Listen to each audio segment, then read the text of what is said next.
तुम चाहे कितना भी ऊंचा उड़ो, लोग तुम्हें वहीं गिराने की कोशिश करेंगे जहां तुम पैदा हुए थे। ये शब्द गोपाल के पिता ने नहीं, उसके पड़ोसियों ने कहे थे। बचपन से ही गोपाल को एहसास था कि वह बाकी बच्चों से अलग है, सिर्फ इसलिए नहीं कि उसका रंग थोड़ा सांवला था या उसके कपड़े फटे थे, बल्कि इसलिए कि वो एक ऐसी जाति से था जिसे लोग अछूत कहते थे। गोपाल का गांव धवलपुर बाहर से जितना सुंदर दिखता था, भीतर से उतना ही सड़ा हुआ था। वहां मंदिर था, पर मंदिर के भीतर उसे जाने की इजाजत नहीं थी। वहां पाठशाला थी, पर उसमें बैठने के लिए जगह नहीं थी।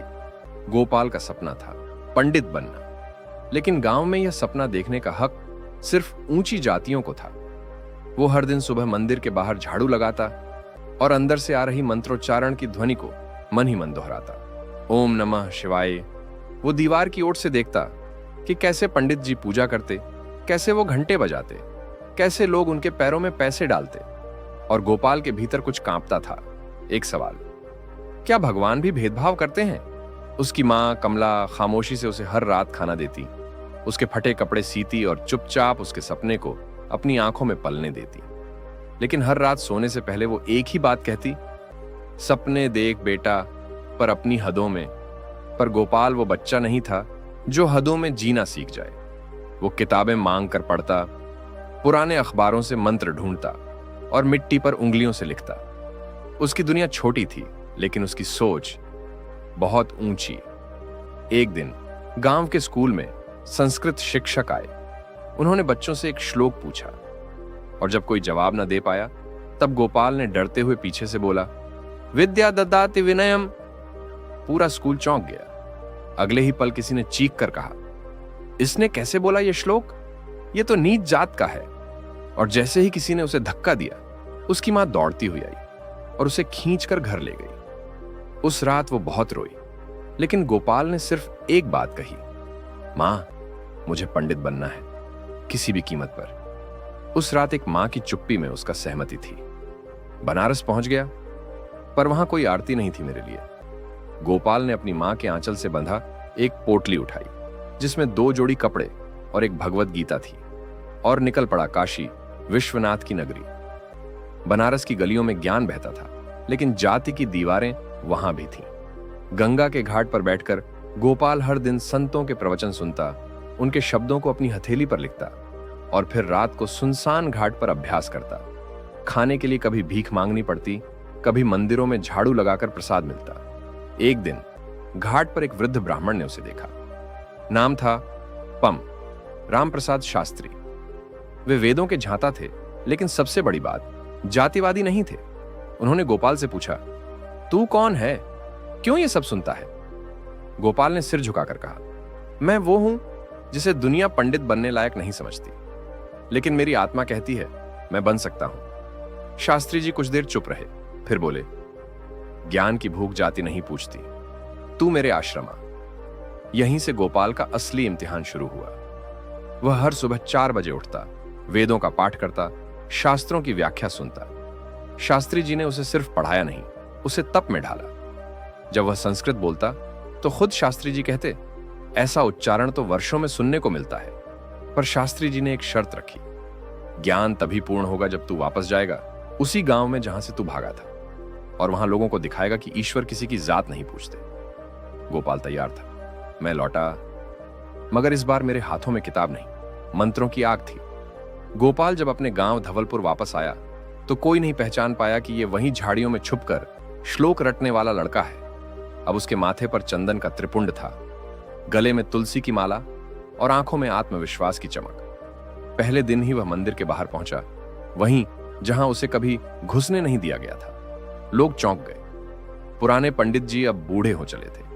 गांव का प्रधान हरिनारायण मिश्र सामने आया और बोला, अब तू क्यों आया है, क्या करना चाहता है? गोपाल ने बिना झिझक कहा, मैं अब वेद जानता हूं, मैं पूजा कर सकता हूं, मैं पंडित हूं। सन्नाटा छा गया। कोई बोला, यह हमारी परंपरा के खिलाफ है। कोई चिल्लाया, नीच जात का मंदिर में पूजा करेगा?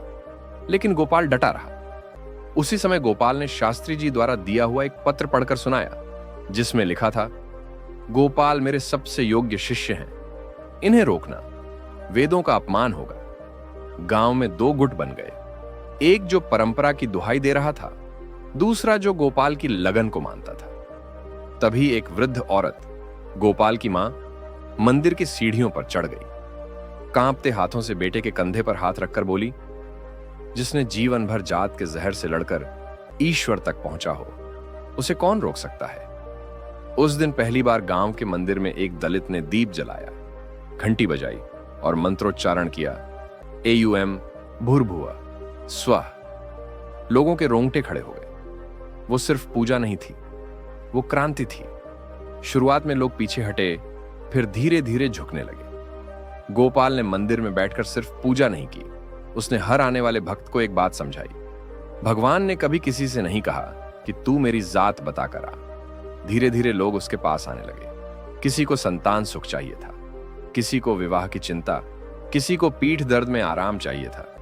और जब गोपाल के मंत्रों और पूजा से कुछ लोगों की समस्याएं हल होने लगीं, तो वही लोग जो जात का तमाशा बना रहे थे, अब चरण छूने लगे। एक दिन गांव के सबसे कट्टर ब्राह्मण दीनदयाल तिवारी अपनी बीमार पत्नी को लेकर मंदिर आए और बोले, पंडित गोपाल जी, मेरी पत्नी को जीवन चाहिए।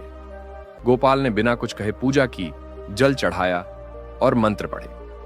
हफ्ते भर में जब उनकी पत्नी की तबीयत ठीक हो गई, तो तिवारी जी ने गांव के चौराहे पर खड़े होकर कहा, ज्ञान, तप और भक्ति का कोई जात नहीं होता। मैंने जीवन में बहुत गलतियां की हैं, अब मैं इन्हें अपना पंडित मानता हूं। इस घोषणा के बाद गांव की हवा बदलने लगी। गोपाल ने मंदिर में एक कक्षा शुरू की, जहां हर जात, हर धर्म के बच्चों को संस्कृत, वेद और नैतिक शिक्षा सिखाई जाती थी। गांव का वही मंदिर अब ज्ञान मंदिर बन गया था। सच्चे पंडित की पहचान पूजा से नहीं, समाज की सोच बदलने से होती है। गोपाल अब सिर्फ एक पंडित नहीं, पूरे जिले का आदर्श बन चुका था। वेदों का झाता, बच्चों का गुरु और मां के लिए उसका लाल। एक दिन राज्य सरकार ने गोपाल को एक आमंत्रण भेजा, राजकीय संस्कृत विश्वविद्यालय में मुख्य आचार्य बनने का प्रस्ताव। लेकिन गोपाल ने विनम्रता से मना कर दिया। उसने कहा, जिस मिट्टी ने मुझे रुलाया वहीं मुझे मुस्कुराना है। मैं यहीं रहूंगा, अपने गांव में। फिर एक साल बाद बनारस से एक खबर आई, पंडित राम प्रसाद शास्त्री जी नहीं रहे। गोपाल सब कुछ छोड़कर उनके अंतिम संस्कार में गया और मुखाग्नि दी। सबने देखा, गुरु और शिष्य का वो रिश्ता जहां जात कभी बीच नहीं आई।